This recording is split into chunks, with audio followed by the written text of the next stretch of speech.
Straight off of the back of my last video about Scutosaurus, I thought I'd introduce another creature who mimicked the bizarre yet enticing strangeness that it exhibited.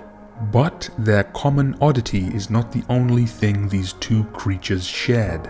This predator seemingly had a taste for reptilian flesh, particularly reptiles like old Scutosaurus. Continuing along the topic of subdued strangeness, creatures that are unrecognizable today but not so out of left field for modern populations that they puzzle the mind, I thought I'd expand upon Scutosaurus' lifestyle indirectly by also addressing its quote-unquote bully. So yes, technically it's just an expansion of the previous video, but also technically it's kind of its own video. Although this creature has a somewhat closer, more intimate connection to me and you. And it most definitely echoes an eons-long battle familiar to all of its ilk. That of the sometimes literally earth-shattering battles that took place between mammals and reptiles. Or at least mammal-adjacent and reptile-adjacent creatures that lived tens of millions of years ago. An unimaginably ancient struggle that paved the way for the formation of many of today's species.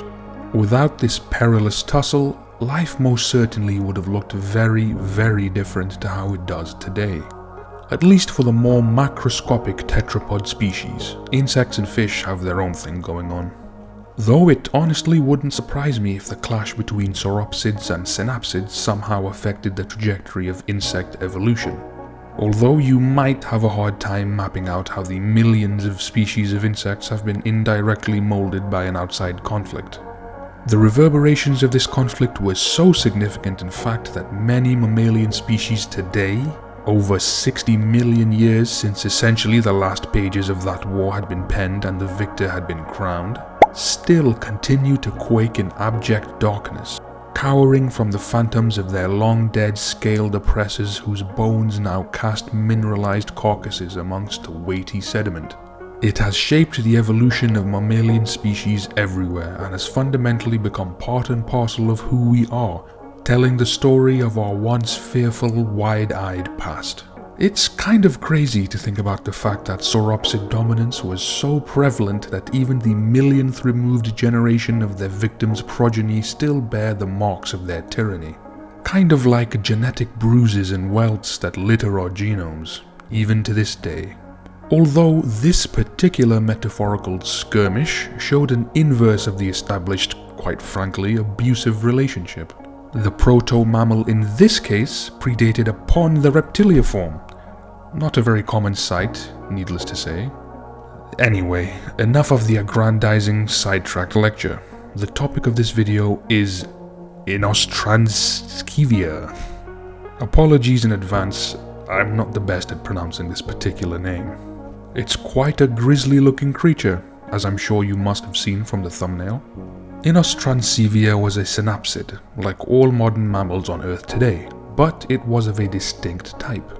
It counted itself amongst the earlier eupelicosaurians, which represented some of the more basal proto-mammalian creatures. Although it should be noted, there is contention amongst which specific species should be counted amongst the mammals or the more mammal-like reptiles. Inostrancevia occurred far along enough the timeline that it resembled a mammal quite closely, at least in its gross anatomy. If you were to show the average clueless layman, such as myself, an image of a complete Inostrancevia fossil, they would likely fancy it as some sort of small-brained big cat. And just as predator and prey are wont to do, Scutosaurus and Inostrancevia were discovered in the same region, in the more northerly parts of European Russia. Also a lot like Scutosaurus, the specimens of Inostrancevia discovered were highly intact, nearly complete fossils of the creature. And in yet another striking similarity to Scutosaurus, its discovery was mired in confusion and caused quite the stir in the paleontological community. With much the same discussion with regards to its identification, eventually they did figure it out though, and now we have a pretty solid understanding of what is and what is not Inostrancevia. However, in a strong deviation from the conventions of Scutosaurus, specimens of Inostrancevia were also found in southern Africa. While that may seem kind of inconceivable on the surface, we must keep in mind that the Earth at this period in history looked quite different to how it does today. so I just need to hit you with the quick Pangea disclaimer. And also, as I mentioned in my video on Scutosaurus, caution should be taken when remarking upon the distribution of species that range this far back in the fossil record and for whom we have so few specimens. Scutosaurus itself did have a number of similar related species which occupied other areas of the globe, and certainly it is not outside of the realm of possibility that Scutosaurus itself may have been more wide-ranging than its paltry representation in the fossil record would suggest. Back to Inostrancevia though, even inhabiting the bizarre world that it did, it had a few peculiarities that were notable to paleontologists. For one, it seemed to have possessed an abnormally large skull, even for a gorgonopsid. This large skull unfortunately doesn't seem to have contributed much to its wits though, leaving the creature with what was likely a diminished intellect. It more than likely would have contributed to its bite force however, lending it a very powerful bite. When combined with another one of its unique features, that of highly specialized enormous teeth and a jaw capable of opening at large angles, you get one seriously bitey beast. Inostrancevia was also highly robust, meaning it had a skeleton which was heavily built and limb bones which would have been comparatively quite broad in cross-section. This likely meant that they were quite muscular too, able to generate considerable bursts of power when grappling with their prey. This was most definitely a feature that Inostrancevia would have put to good use when going up against the gargantuan Scutosaurus.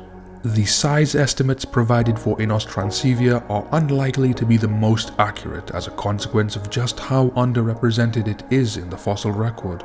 Modern estimates place adult individuals of Inostrancevia as having weighed possibly as much as 300 kilograms and measuring up to 3.5 meters long, including the 60 centimeter head, by the way. One thing you may have noticed about Inostrancevia which made it quite odd for a predator is its lack of binocular vision.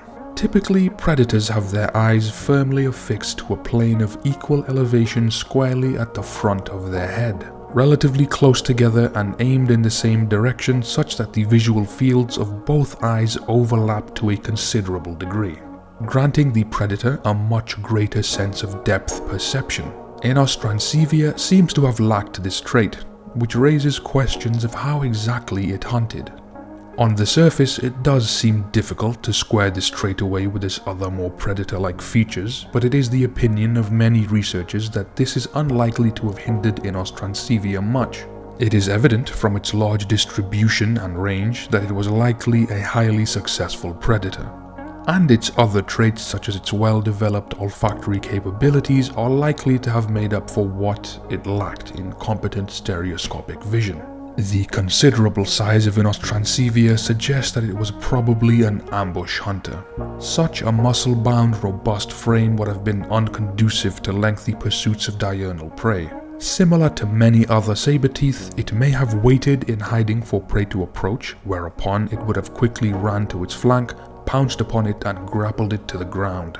Then, with the prey squirming on its back and its underside exposed, Inostrancevia would have put its dentition to good use and delivered deeper bites to the unfortunate animal, leaving it to eventually succumb to massive amounts of blood loss. One feature that may have aided in its hunting were its lengthy vertical limbs that were positioned anteriorly to its trunk. In another vein of similarity to Scutosaurus, it possessed column-like, largely upright legs that supported the creature's weight perpendicular to the ground, allowing for the more elevated stance and gait we associate with the modern mammals.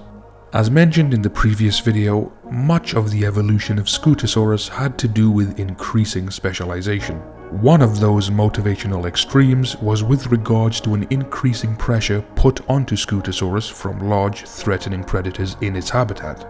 Well, Inostrancevia was one such predator. A highly specialized, hulking, instinct-driven, stiletto-fanged beast which would have hounded it at every turn. And its more advanced dentition played no small part in its formidability as a hunter either. The diversified tooth morphology that characterized the more advanced therapsids would have been an invaluable tool that Inostrancevia was fortunate to have evolved. Inostrancevia was also a lot larger than its predecessors, having evolved to greater size in a bid to specialize for the niche of apex predator. There wasn't much in its immediate surroundings that would have posed a threat to Inostrancevia.